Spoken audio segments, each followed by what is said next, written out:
Google has been showing off its work on driverless cars for a few years now, but up until this week, those vehicles always used a human driver or two for backup. There was a steering wheel, brakes, and gas, just in case the computer conked out or a person needed to take over in an emergency. But all that has changed with the introduction of Google's new, completely autonomous vehicles.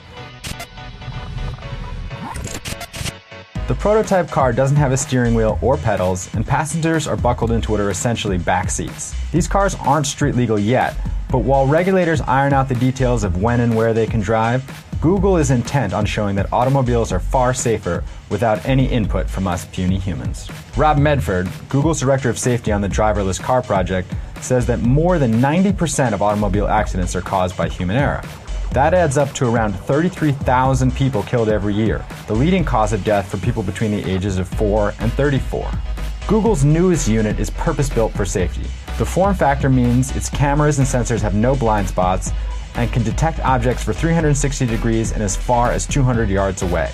The all-electric vehicle tops out at 25 miles per hour and has a front end built of soft foam, tweaks Google hopes will cushion any pedestrian struck head-on by the car. The company acknowledges that an accident is inevitable, but says collisions will be far less frequent and less dangerous than with humans behind the wheel. Google has been putting its first generation of driverless car systems through a series of tests on city streets around Mountain View.